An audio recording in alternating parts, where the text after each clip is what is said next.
Tidakkah saudara inginkan kasih sayang hingga ke syurga? Ingatlah, amalan seseorang yang telah meninggal dunia akan terputus kecuali 3 perkara.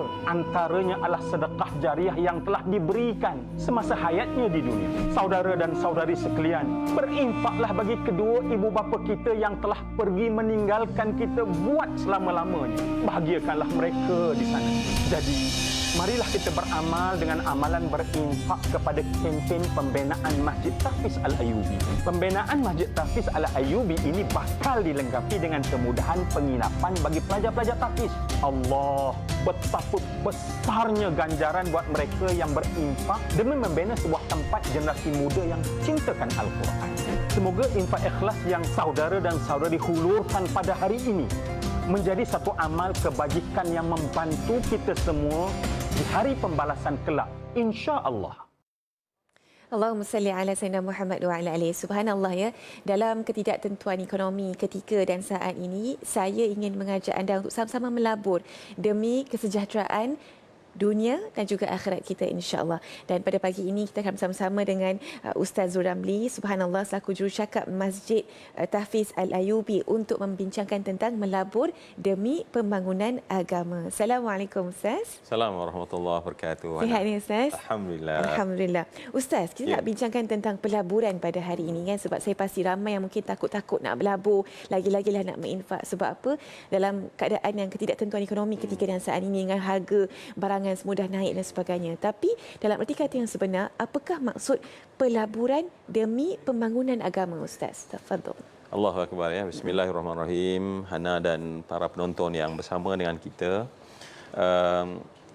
Saya kira apabila kita menyebut kalimah ataupun perkataan labur ya, kita mengeluarkan satu nilai untuk kita dapat nilai yang lebih berharga ataupun keuntungan ya.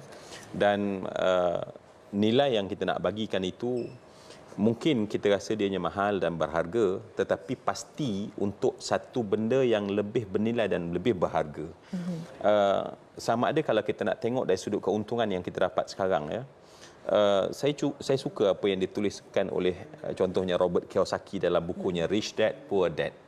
Dia menyebutkan tentang ketika kesempitan keuangan seseorang dan dia nak dapat duit banyak. Dan saya sangat terkejut bila dia katakan bahawa caranya adalah untuk dengan kita berikan kepada sesuatu kebaikan. Masya Allah. Maknanya kita belum baca hadis, kita tak baca lagi ayat Quran. Dia pun ada tanggapan begitu? Dia melalui pengalaman dia. Jadi kalau kita kata, saya ada masalah kewangan lah, maka kalau kita jumpa dengan pakar kewangan yang melihat tentang, dikata law of money, duit tu begitu rupanya. Saat kita mula keluarkan, maka dia akan datang. Dan kerana itulah dia buat analogi itu rich dad poor dad. Ya, satu ayah kaya, satu ayah miskin. Ayah miskin akan ajar satu benda, dikata kamu bila ada baki baru kamu bagi. Tetapi ayah kaya menjadikan kaya anak dia ialah kamu bagi, kamu akan pasti akan dapati duit itu berlipat kali ganda. Jadi kalau pelabur dunia pun melihat bahawa sebenarnya duit yang kita ada, ya apa yang kita ada sekarang ni ya, kita infakkan untuk sesuatu yang akan beri faedah kepada agama. Maksud agama ni maknanya orang boleh mengangkat nilai agama, menjadikan manusia patuh dan tunduk pada agama. Jadi itulah pelaburan yang kita berikan. Dan di dunia kita berkembang keuangan kita, dan pasti di hari akhirat nanti, itulah sebenarnya bekal yang akan menjadikan kita ketika, kan Nabi pernah sebut manusia bila masuk dalam liang lahat, Nabi menggambarkan rusuk manusia jadi begini. Maknanya sempit sebab kita tidak ada labur pun untuk sesuatu keselamatan kita di sana. Allah. Dan boleh jadi saujana mata memandang andainya pelaburan yang kita berikan itu yang kita berikan daripada hasil harta kita dan memberi manfaat kepada agama, dan faedah kita masya-Allah sangat besar di hari akhirat nanti. Subhanallah. Baik, kalau begitu mungkin Ustaz berjelaskan sebenarnya apakah sebenarnya manfaat apabila seorang itu berinfak dan melabur kepada agama terhadap diri dia, keluarga dia, masyarakat dan juga negara dia. Baik, kalau kita nak mula pada diri ya, sangat menarik. Saya nak pinjam pula ya, saya nak pinjam. Saya sebab bila baca buku yang ditulis oleh Stephen Covey sebagai contoh, dia kata apa? Manusia ni ada 2 akaun dia kata. Satu akaun kewangan dia lah, kita tak ceritalah tentang tu. Tetapi ada satu lagi akaun kebaikan dan keburukan. Dia kata setiap kali manusia buat kebaikan dia sedang masukkan duit dalam akaun kebaikan dia. Dan bagi orang yang dia infak, sebab benda yang paling susah, sebab banyak kebaikan dan setiap kebaikan ini diberi impak kepada diri. Tetapi bila dia berikan dalam bentuk sedekah, impak kepada jiwa. Hari ini orang cakap tentang healing, tak tenang. Kenapa masalah krisis rumah tangga? Kenapa anak saya bermasalah? Sebenarnya jalan yang Allah buka tapi kita tak perasan adalah dengan sedekah dan infak. Subhanallah. Itu untuk diri kita sendiri dan untuk keluarga kita, pasangan kita. Dan apatah lagi kalaulah ianya adalah untuk masyarakat. Maknanya berapa ramai orang mendapat manfaat daripada apa yang kita berikan. Mungkin 100, mungkin 200, mungkin 1000 yang Allah bagi pada kita, tetapi itu akan memberi manfaat pada diri dan keluarga kita, insya-Allah. Insya-Allah. Subhanallah.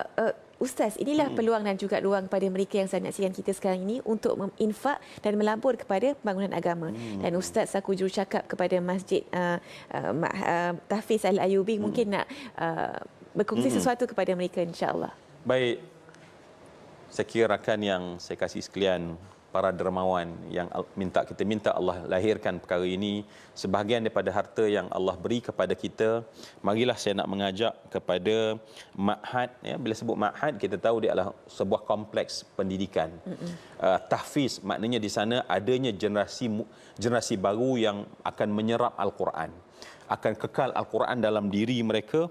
Dan Al-Ayyubi ini yang kita katakan bahawa sebab diasaskan oleh Cikgu Haji Zulta bin Ayyub sejak tahun 2001 lagi dah. Masya-Allah. Dan alhamdulillah hasil daripada infak orang ramai, kita dapati bahawa tanah wakaf, tanah yang diwakafkan atas Majlis Agama Islam Kelantan, sebab kompleks kita ni terletaknya di Pasir Mas.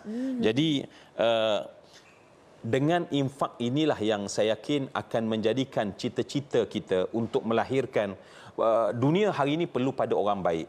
Cuba bayang yang duduk di kerusi-kerusi penting nanti adalah seorang hafizul Quran. Masya-Allah. Ya, tapi nak lahir macam mana? Kita kena trust pada proses. Kalau kita tak nak infak untuk melahirkan satu proses sebuah ma'had dan masjid sebegini, tak akan lahirlah. Dia akan hanya jadi angan-angan dan cita-cita semata-mata.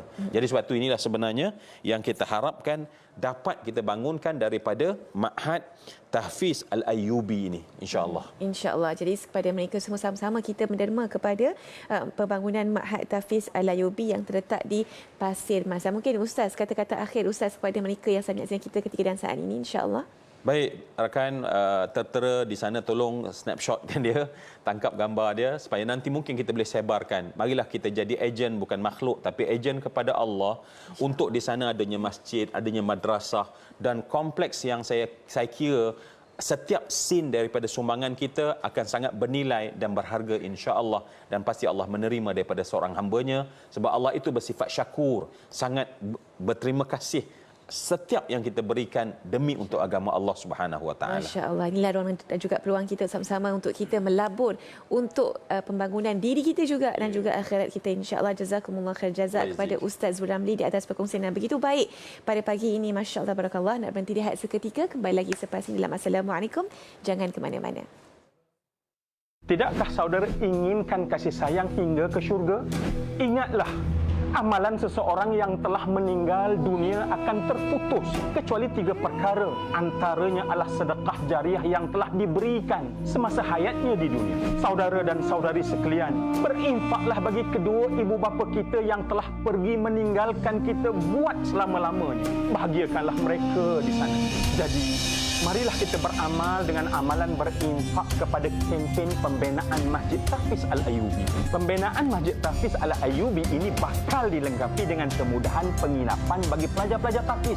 Allah, betapa besarnya ganjaran buat mereka yang berinfak demi membina sebuah tempat generasi muda yang cintakan Al-Quran. Semoga infak ikhlas yang saudara dan saudari hulurkan pada hari ini menjadi satu amal kebajikan yang membantu kita semua di hari pembalasan kelak, insya-Allah.